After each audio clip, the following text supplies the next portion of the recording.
एक बार फिर से वेलकम है आप सभी का। लोटस क्लासेज यूट्यूब चैनल है ये, जिससे कि हम आप लोग से अब एवरीडे शाम को 7:30 बजे मिलते हैं। हर बेटे को एक अच्छी माँ नसीब होती है, हर बेटे को एक अच्छी माँ नसीब होती है, लेकिन हर माँ को एक अच्छा बेटा नसीब नहीं होता। आइए इसी लाइन के साथ हम शुरू करते हैं आज का क्लास, और हम चलेंगे आज हिंदी ग्रामर का कुछ पार्ट लेकर के, क्योंकि डे बाय डे धीरे धीरे हम लोग इसी बहाने पढ़ लें, एक बार देख लेंगे तो रिवीजन हो जाएगा। और जितना हो सके आज हम वर्ण विचार और शब्द विचार एक बार में ही फिनिश करते हैं, एक ही वीडियो में, ठीक ना। थोड़ा तेजी से निकालेंगे क्योंकि समय नहीं है धीरे धीरे चलने का। 3 महीना मात्र समय है, आपका नवंबर, दिसंबर, जनवरी, 3 महीना मात्र समय है, तो तब लगते हैं जम के हम लोग। आइए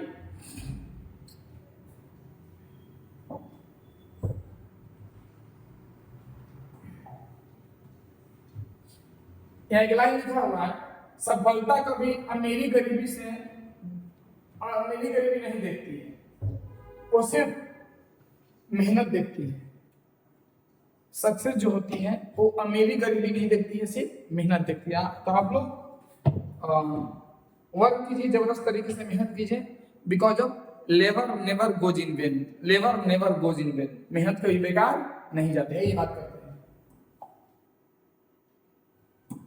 चलिए शुरू करते हैं पहले भाषा से, है ना। भाषा क्या होता है?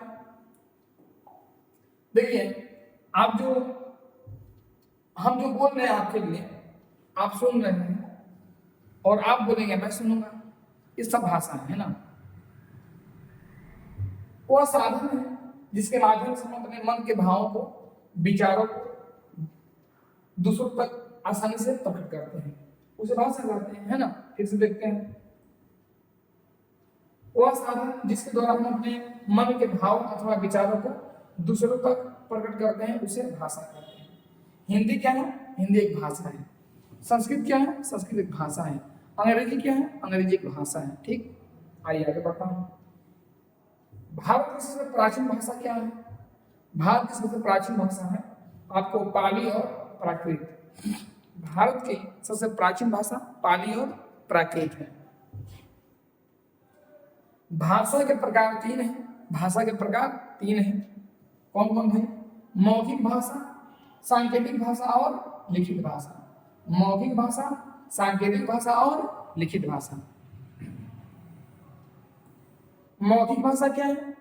भाषा का वह रूप जिसके द्वारा हम अपने भावों अथवा विचारों को बोलकर प्रकट करते हैं। भाषा का वह रूप जिसके माध्यम से हम अपने मन के भावों अथवा विचारों को बोलकर प्रकट करते हैं, उसे हम मौखिक भाषा कहते हैं। लिखित भाषा क्या होता है? भाषा का वह रूप जिसके द्वारा हम अपने मन के भाव अथवा विचारों को लिखकर प्रकट करते हैं, उसे हम लिखित भाषा कहते हैं, उसे हम लिखित भाषा कहते हैं। ठीक, आगे बढ़ते हैं। आगे हम देखते हैं सांकेतिक भाषा क्या है। भाषा का वह रूप जिसके द्वारा हम अपने मन के भावों और अथवा विचारों को इशारे से प्रकट करते हैं या विशेष चिन्ह द्वारा प्रकट करते हैं, उसे हम सांकेतिक भाषा कहते हैं। ओके, हम लोग बहुत ही आराम से, बहुत ही आसानी से आगे बढ़ते जाएंगे। और कहाँ रुकेंगे? कहाँ रुकेंगे? कल वाली वीडियो में हम लोग रुक सकते हैं धीरे धीरे, क्योंकि उसमें समझाना होता है। कहाँ जहाँ समझाना हो इसमें भी वहां रुकेंगे, लेकिन हम तेजी भी निकलेंगे, यह था संभव। बोली क्या है?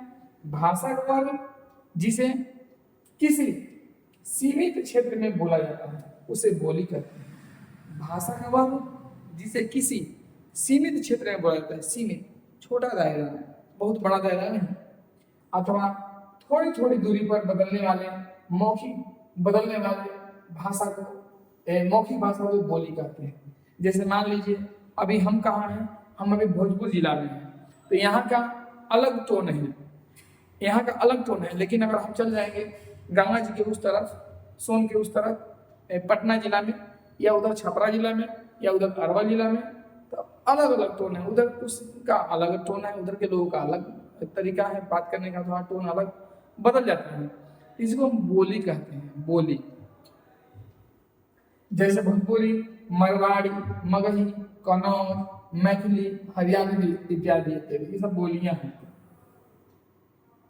बोली से थोड़ा सा दायरा को बढ़ा दीजिएगा, थोड़ा सा एरिया को बड़ा कर दीजिएगा तो हो जाता है उपभाषा। उपभाषा से और बड़ा एरिया भाषा, ठीक ना। बोली की अपेक्षा विस्तृत क्षेत्र में बोली जाने वाली भाषा को उपभाषा कहते हैं। हिंदी भाषा को कितने उपभाषाओं में बांटा गया है? तो हिंदी भाषा को 5 उपभाषाओं में बांटा गया है, जिनकी बोलियां निम्नलिखित हैं, अलग अलग है। आप देखेंगे क्या है, देखिए।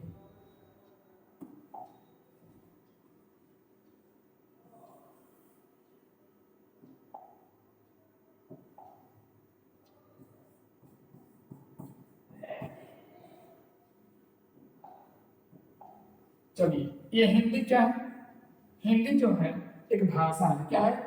हिंदी एक भाषा है। और ये पूर्वी हिंदी, पश्चिमी हिंदी, बिहारी हिंदी, पहाड़ी हिंदी, राजस्थानी हिंदी क्या है? ये उपभाषा है। क्या है? उपभाषा है। और ये पूर्वी हिंदी में अवधी, पश्चिमी हिंदी में खड़ी बोली ब्रज भाषा, बिहारी हिंदी में भोजपुरी, मगही, मैथिली, पहाड़ी हिंदी में नेपाली, गढ़वाली और राजस्थानी हिंदी में मारवाड़ी, जयपुरिया। ये क्या है? ये बोली है। ठीक, एक भाषा हिंदी है, ऐसा उपभाषाएं हैं, और उपभाषाएं भी है बोलियां हैं। बोली से मिलके उपभाषा, उपभाषा से मिलके भाषा बनता है। ठीक, चलिए, हिंदी के पिता किसको बोलते हैं? हिंदी के पिता किसको बोलते हैं? हिंदी के पिता कौन है? भारतेंदु हरिश्चंद्र को हिंदी का पिता कहते हैं। लेकिन अगर बात आएगी हिंदी व्याकरण के पिता, तो श्री दामोदर पंडित को हिंदी व्याकरण के पिता कहते हैं। ठीक, लिपि को इंग्लिश में स्क्रिप्ट बोलते हैं। लिपि, लिपि क्या होता है समझिएगा। मौखिक ध्वनियों को लिखित रूप में अंकित करने के लिए निश्चित किए गए चिन्हों को लिपि कहते हैं। लिपि अलग अलग भाषाओं की अलग अलग लिपियां हैं। जैसे संस्कृत भाषा की लिपि देवनागरी है, हिंदी भाषा की लिपि देवनागरी है, मराठी भाषा की लिपि देवनागरी है, नेपाली भाषा की लिपि देवनागरी है, पंजाबी भाषा की लिपि गुरुमुखी है, अंग्रेजी भाषा की लिपि रोमन है, फ्रेंच भाषा की लिपि रोमन है, जर्मन भाषा की लिपि रोमन है, उर्दू भाषा की लिपि फारसी है। याद कर लीजिएगा, उर्दू वाला उर्दू का फारसी, याद कर लीजिएगा, ये उर्दू वाला का फारसी है। ठीक ना।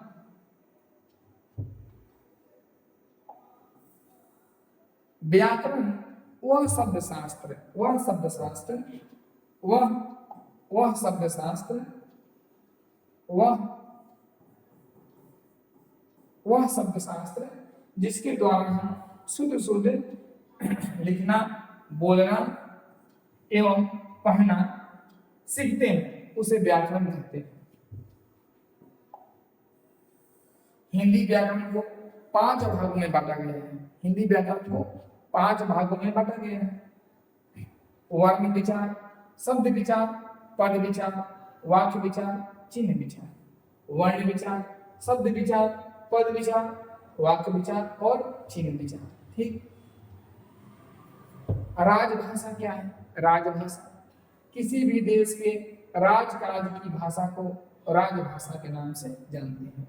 हिंदी को 14 सितंबर 1949 ईस्वी को संविधान सभा ने एक्सेप्ट किया था।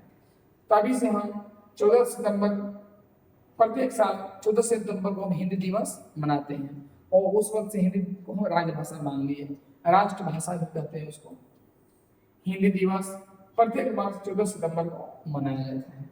अगला है ध्वनि। क्या है ध्वनि? ध्वनि ध्वनि वर्ण का ही एक अलग रूप है। मुख से निकली हुई आवाज भरी हवा, हमारे मुख से निकली हुई आवाज भरी हवा जिसे सुना जा सके और अक्षर के रूप में लिखा जा सके, उसे ध्वनि कहते हैं।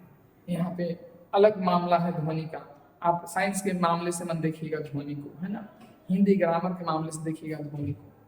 जैसे मैंने कहा मेरे अंदर से हवा आएगा और लड़ेगा कुछ, और हवा निकला, कुछ लड़ा अंदर में, कंठ लड़ा, कंठ के वो जो पार्ट से वो लड़े, और आपने सुना, आपने इसे लिख दिया, ये ध्वनि हुआ। ध्वनि तो आप सुने, है ना, ध्वनि आपने सुना, ध्वनि से बन जाता है शब्द। शब्द क्या होता है? वर्णों के सार्थक समूह को शब्द कहते हैं।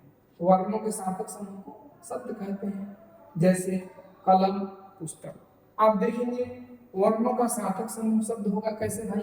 जैसे क, ल, क, म, लकम। इसका कोई अर्थ नहीं बनेगा, आप इसे शब्द नहीं कहिएगा। अर्थ बनेगा कब? जब कहें क, म, ल, कमल, अर्थ बन रहा है। क, ल, म, कलम, अर्थ बन रहा है, तब कहेंगे शब्द। आगे बढ़ता हूं, बहुत ही इंपॉर्टेंट टॉपिक है पद। शब्द के बाद पद। पद क्या होता है? जब शब्दों को वाक्य में प्रयोग कर देते हैं तो वो पद बन जाता है। जब शब्दों को, शब्द जो है वो स्वतंत्र होते हैं, लेकिन उनको जब आप वाक्य में मिला देते हैं, वाक्य में रख देते हैं, तो वो शब्द नहीं रह गया, वो पद कहलाता है। जैसे में राम आम खाता है। राम अलग शब्द है, लेकिन राम अलग एक शब्द हो गया, लेकिन आम भी अलग शब्द, खाता भी अलग शब्द और है भी अलग शब्द। इन सबको मिला दिए तो ये वाक्य का रूप ले लिया है। एक वाक्य जो सार्थक अर्थ देता है, एक वाक्य बन गया है। तो अब कहेंगे कि ये क्या है? ये वाक्य में चुकी है, ये वाक्य का अब अंग हो गया है, तो इसको पद कहेंगे। इस वाक्य में 4 पद है, 1 गो, 2 गो, 3 गो, 4 गो पद है। ये पद है जो वाक्य में यूज हो गया, पद है। स्वतंत्र यूज होगा, शब्द है। वाक्य क्या है? शब्दों के सार्थक समूह को वाक्य कहते हैं। शब्दों के सार्थक समूह को वाक्य कहते हैं। वाक्य, वह मेरा घर है, यह मेरा परिवार है, सार्थक है। वाक्य में 3 गो प्रकार होता है, सरल वाक्य, मिश्रित वाक्य और संयुक्त वाक्य, जो कि हम नेक्स्ट वीडियो में बताएंगे आपको। अभी हम चलते हैं वर्ण विचार में। कहाँ चलेंगे अभी हम? वर्ण विचार में चलेंगे। ठीक, आइए।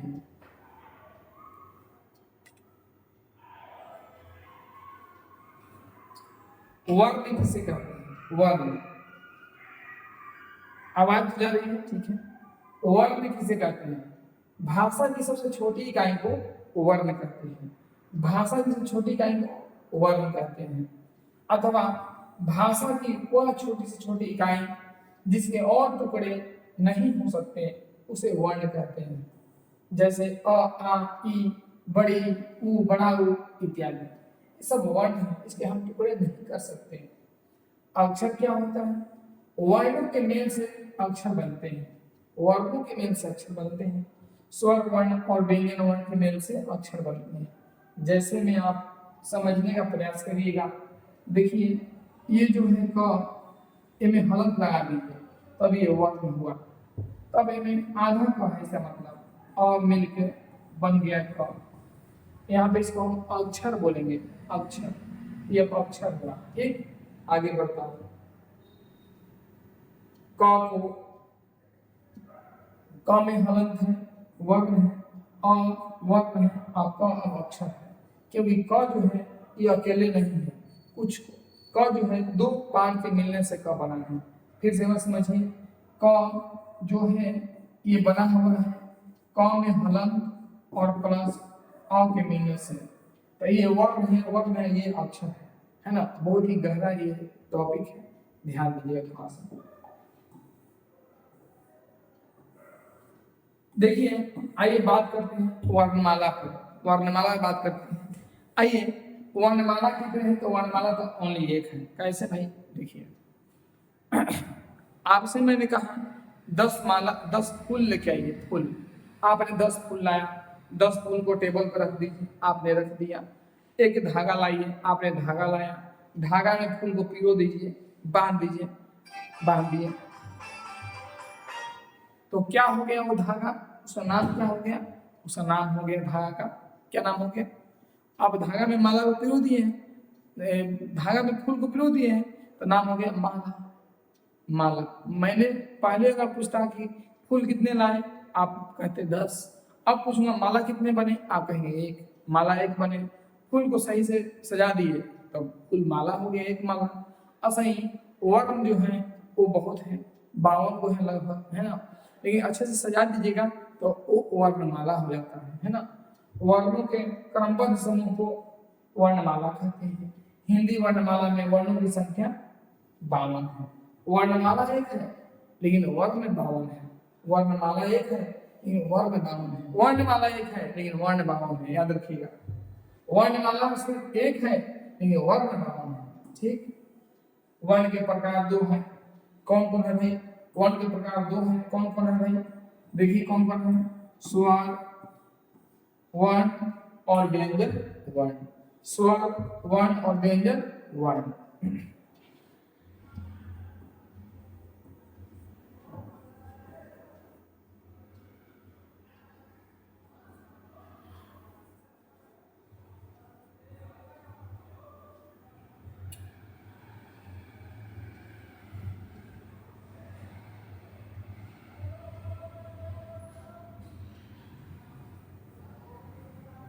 चलिए आगे बढ़ता हूं। स्वर वर्ण क्या होता है? स्वर वर्ण जिस वर्ण का उच्चारण स्वतंत्र रूप से हो उसे हम स्वर वर्ण कहते हैं। जिस वर्ण का, पहले ये सुनिए, कहा ठीक है, जिस वर्ण का उच्चारण स्वतंत्र रूप से होता है उसे हम स्वर वर्ण कहते हैं, अथवा बिना किसी अन्य वर्ण की सहायता से बोले जाने वाले वर्ण को स्वर वर्ण कहते हैं। जैसे अ आ, छोटा ई, बड़ा ई, उ, बड़ा उ, री, ए, ओ, औ। स्वर वर्ण की संख्या 11 है। स्वर वर्ण की संख्या 11 है। लेकिन अंग और अह को, अंग और अह को, अंग और अह को, अंग और अह को अयोगवाह कहते हैं। अयोगवाह, इसको अलग रूप में रख दिया गया है। अयोगवाह किसको बोलते हैं? तो अंग और अह को, अनुस्वर और विसर्ग को अयोगवाह के नाम से जानते हैं। ठीक, स्वर वर्ण के प्रकार कितने हैं? स्वर वर्ण के प्रकार आपको 4 हैं। मूल स्वर जिसको आप हस स्वर भी कहते हैं, मूल स्वर जिसको आप हस स्वर भी बोलते हैं, ये 4 होते हैं। और छोटा ई, छोटा उ और री। अगला है दीर्घ स्वर, ये 3 होते हैं। दीर्घ स्वर जो है ये 3 होते हैं। दीर्घ स्वर 3 होते हैं, ये 3 होते हैं, आ, बड़ा ई और बड़ा उ। अगला है संयुक्त स्वर। संयुक्त स्वर जो है उसको हम प्लुत स्वर भी बोलते हैं। संयुक्त स्वर को हम प्लुत स्वर भी बोलते हैं। संयुक्त स्वर को हम प्लुत स्वर भी बोलते हैं। ये 4 होते हैं, ए ऐ ओ औ, ए ऐ ओ औ। लेकिन एक बात और है, ये आपका एक नंबरिया में आता है। ए किसके किससे मिलने से बना है, ऐ किसके किससे मिलने से बना है, ओ कैसे बनता है और ओ कैसे बनता है, इसको हम एक बार देख लेते हैं। ठीक, देखिए आप इसे याद कर लीजिएगा, रिविजन कर लीजिएगा। अ और ई के मिलने से, छोटा ई के मिलने से ए बनता है। अ और छोटा ए के मिलने से ए बनता है। अ और ए के मिलने से ऐ बनता है। अ और उ के मिलने से ओ बनता है। अ में ही मिल रहा है, अ में ओ मिल जाएगा तो औ बनता है। ये बहुत ही इंपॉर्टेंट है, 1 नंबर का आता है। ठीक, आगे हम बात करेंगे व्यंजन वर्ण किसे कहते हैं। व्यंजन वर्ण किसे कहते हैं? जिस वर्ण का उच्चारण स्वर की सहायता से हो उसे व्यंजन वर्ण कहते हैं। जिस वर्ण का उच्चारण स्वर की सहायता से हो उसे व्यंजन वर्ण कहते हैं। जैसे क वर्ग से लेकर के प वर्ग तक, और यह ये सब व्यंजन वर्ण है। व्यंजन वर्ण की संख्या 33 है। वो 33 कैसे हैं जरा सा बात कर लेते हैं। देखिए अगर आप बोलेंगे क वर्ग में क्या आता है, क वर्ग में क ख ग घ आता है ना। च वर्ग में च छ ज झ आता है। ट वर्ग में ट ठ ड ढ न आता है। ट वर्ग में त थ द ध न आता है। प वर्ग में प फ ब भ म आता है ना। क वर्ग में 5 गो, इसमें 5 गो, इसमें 5 गो, इसमें 5 गो, इसमें 5 गो, 5 5 है 25 गो, 25 गो एगो 26, 27, 28, 29, 30, 31, 32, 33। तो व्यंजन वर्ण की संख्या कितनी है? 33 है। और कुल वर्ण कितने हैं? 52 है। कुल वर्ण 52 है। व्यंजन वर्ण 33, स्वर वर्ण 11। 52 कैसे आगे बताएंगे, ठीक। व्यंजन वर्ण के कितने प्रकार हैं? व्यंजन वर्ण के कितने प्रकार हैं? व्यंजन वर्ण के 4 प्रकार हैं। कौन कौन भाई? अस्पर्श व्यंजन, अस्पर्श व्यंजन, अंतःस्थ व्यंजन, अंतःस्थ व्यंजन, उष्म व्यंजन, देखिए उष्म व्यंजन और संयुक्त व्यंजन। कौन? संयुक्त व्यंजन। स्पर्श व्यंजन, अंतःस्थ व्यंजन, उष्म व्यंजन और संयुक्त व्यंजन। व्यंजन वर्ण के 4 प्रकार हैं, जिसे आप ध्यान पूर्वक समझेंगे। आगे बात करता हूं, स्पर्श व्यंजन किसे कहते हैं? स्पर्श व्यंजन किसे कहते हैं? क वर्ग से लेकर के प वर्ग तक के वर्ण को स्पर्श व्यंजन कहते हैं। क ख ग घ ङ छ छ ज झ ञ ट ठ ड ढ ण त थ द ध न प फ ब ह म, है ना। ये 25 गो है। इनकी संख्या कितनी है? 25 है स्पर्श व्यंजन की।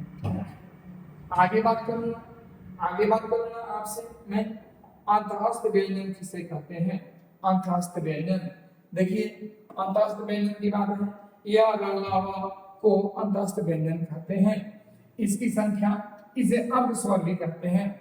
अंतःस्थ व्यंजन को हम अर्ध स्वर भी कहते हैं। इसकी संख्या 4 है। इसकी संख्या 4 है। कौन कौन भाई? या, रा, ला, वा। इसको अंतःस्थ व्यंजन कहते हैं, इसको अर्ध स्वर भी कहते हैं। अगला है आपको उष्म व्यंजन। उष्म व्यंजन किसे कहते हैं? तलाब सा, मूर्धन्य सा, दांती सा, ह को उष्म व्यंजन कहते हैं। तलाब सा, मूर्धन्य सा, दांती सा, ह को उष्म व्यंजन कहते हैं। इनकी संख्या भी 4 है। उष्म व्यंजन तलाब सा, मूर्धन्य सा, दंती सा में अंतर तो समझ में आ ही रहा है।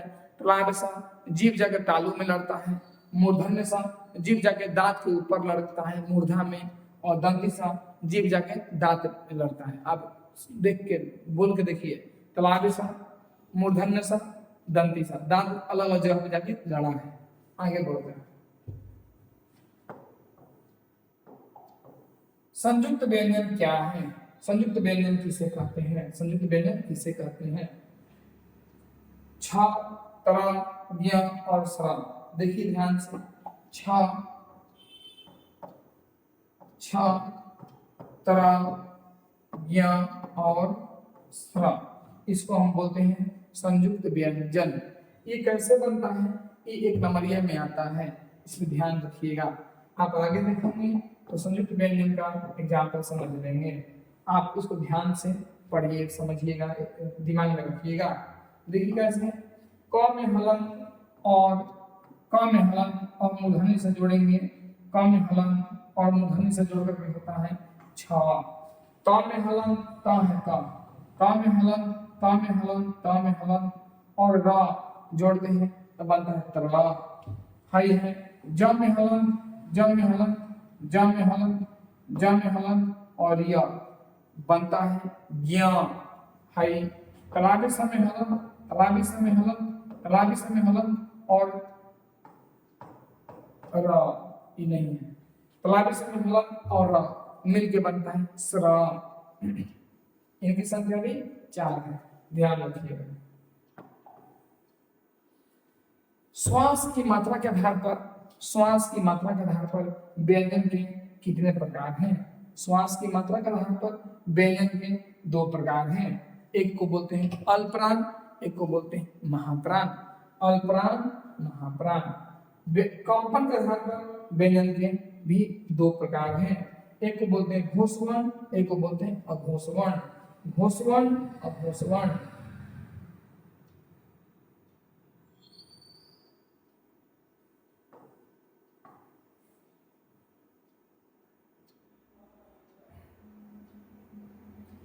चलिए अल्पप्राण क्या है? अल्पप्राण क्या है? अल्पप्राण प्रत्येक वर्ण के पहला, तीसरा और पांचवा वर्ण को अल्पप्राण कहते हैं। जैसे क ख ग घ ङ च छ ज झ ञ, ये सब लिखा हुआ है। तो इसमें आप देखेंगे तो ये प्रत्येक वर्ग के वर्ग है, वर्ग वर्ग वर्ग। प्रत्येक वर्ग के पहला ये पूरा, तीसरा ये पूरा और पांचवा ये पूरा, ये पूरा इसको बोलते हैं, इसको बोलते हैं, इसको बोलते हैं, इसको बोलते हैं अल्पप्राण, क्योंकि इसको बोलने में कम समय लगता है। महाप्राण, महाप्राण जो है वो दूसरा को बोलते हैं। किसको बोलते हैं? दूसरा। प्रत्येक वर्ग का दूसरा और चौथा वर्ण को महाप्राण बोलते हैं। महाप्राण आप एक में भी लिख सकते हैं, महाप्राण, ठीक ना। जैसे है दूसरा है, एक महाप्राण है, ये चौथा महाप्राण है। ख एमे छ एमे ठ एमे थ एमे थ, एमे चौथा वर्ण सबका, ये महाप्राण हो गया। आगे बढ़ता है, घोष वर्ण क्या होता है? देखिए प्रत्येक वर्ग का तीसरा, चौथा और पांचवा वर्ण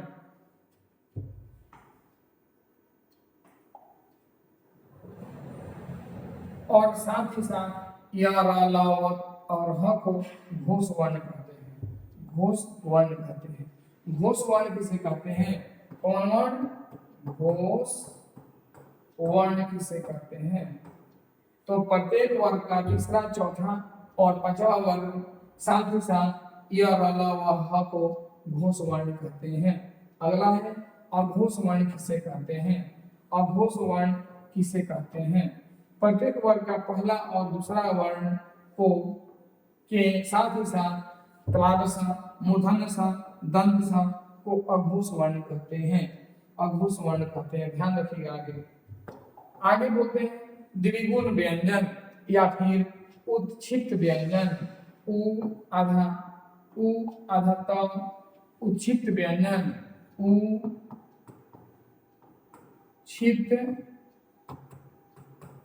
व्यंजन या फिर द्विगुण व्यंजन, दो गुण रहता है। ये बोलते हैं ड को और ढ को, इसको बोलते हैं द्विगुण व्यंजन। देखिए ड जो है, ड और ढ, इसको हम द्विगुण व्यंजन कहते हैं क्योंकि ये दो गुण रखता है। कैसे है? ड अलग गुण, बिंदु दीजिए अलग गुण, ढ अलग गुण, बिंदु दीजिए अलग गुण, दोनों का अलग गुण हो गया, ठीक ना। देखिए ड को पकड़ने बिंदु नीचे, ढ ढकने लिखा बिंदु है। एक युद्ध ड से डलिया, डाल डाल, है ना, डाल डाल, ठीक। एक देखिए ये ड है, इसका उच्चारण ड होता है। जैसे लड़का, खड़ा, घड़ा, पड़ा, सड़ा, अलग अलग इसका अलग अलग शब्द हम बोल रहे हैं। लड़का, खड़ा, घड़ा, पड़ा, सड़ा, दो गुण है। यहाँ पे इसका अलग उच्चारण है, यहाँ पे अलग उच्चारण है। ढ, ढक्कन, ढोलक है, ढ है, ढ है, ढ है। ढक्कन, ढोलक, ढाल, है ना। ढक्कन, ढोलक, ढाल, है ना। ढम ढम, ढ नहीं, ढ है, हल्का नीचे बिंदु, उच्चारण बदल गया, ढ, ड़। पढ़ाई, पढ़ाई, कढ़ाई, बूढ़ा, पढ़ाई, कढ़ाई, बूढ़ा, है ना, ध्यान दीजिए, अर्थ बदल गया। तो द्विगुण व्यंजन या उच्छिष्ट व्यंजन इसी को बोलते हैं। आगे बढ़ता हूं, वर्णों का उच्चारण स्थान बहुत ही इंपॉर्टेंट ये है आपका, बहुत ही इंपॉर्टेंट है ये आपका वर्णों का उच्चारण स्थान। एक ही वीडियो में ढेर कुछ मिल गया आप लोग को, है ना। नेक्स्ट वीडियो हम शब्द विचार पर देंगे, स्पेशल शब्द विचार पर, है ना। वर्णों का उच्चारण स्थान, वर्णों का उच्चारण स्थान निम्नलिखित है। कंठ एक वह क्या भाई, कंठ से क्या क्या बोलते हैं? कंठ से हम क को बोलेंगे, ख को, ग को, घ को, अ, आ, अह और ह। कंठ से ये सब बोलते हैं। इन हम वर्णों को कंठ से बोलते हैं। तालु से च, छ, ज, झ, ञ, य, तमाम छोटा ही या बड़ा ही, ये तालु से बोलते हैं। मूर्धा से ट, थ, ड, ढ, र मूर्धन्य सा और री, ये मूर्धा से बोलते हैं। दंत से त थ द ध और लिधि और दंती सा, ये दंत से बोलते हैं, हाई नहीं है, ठीक ना। ओठ से प फ ब भ उ आ बड़ा उ, ये ओठ से बोलते हैं। लेकिन एक बात और है, नासिका आ गया तो नासिका से एक आपका खंभ वाला लास्ट वाला अम, चठ य य, टठ ड ण त थ द न न, प फ ब भ म म, ये सब नासिका से बोलते हैं। और अंग को भी नासिका से बोलते हैं, ध्यान रखिएगा। आगे बढ़ता हूं, आगे कंठ और तालु से किसको बोलते हैं भाई? ए और एल को कंठ और तालु से बोलते हैं। ओ और औ को कंठ और ओष्ठ से बोलते हैं, कंठोष्ठ भी बोलते हैं इसको। व को हम दंत ओष्ठ से बोलते हैं, दंत और ओष्ठ, दांत और ओष्ठ के मिला के दंतोष्ठ, दंतोष्ठ से बोलते हैं। दंतोष्ठ से वह होता है आकंठोष्ठ, कंठोष्ठ से होता है ओ और औ, याद रखिएगा। ये हमारा टॉपिक जो है फिनिश हुआ। अब हम बात करेंगे शब्द विचार पर। नेक्स्ट वीडियो लेके आएंगे आप लोग के लिए शब्द विचार। तो तक के लिए थैंक यू सो मच। आप देखिए इन वीडियो को, अपने दोस्तों को शेयर कीजिए, और मुझे लगता है कि देखते देखते रिवीजन हो जाएगा आप लोग का। और एक नोट बना लीजिए, नोट कॉपी पे इसको लिखिए, लिख डालिए, लिखते लिखते आपको प्रैक्टिस हो जाएगा। बिना लिखे नहीं होता है, लिखिए, बेहतर से बेहतर मार्क्स आएगा। हम आपके साथ में सारा विषय धीरे धीरे पढ़ाएंगे। अभी शुरुआत किए हैं, सोच रहा हूँ धीरे धीरे छोटा थोड़ा चीज पढ़ाऊँ, दिमाग पर ज्यादा बड़ा नहीं, तो धीरे धीरे आपको आगे बढ़ाती हूँ, ठीक ना। Thank you.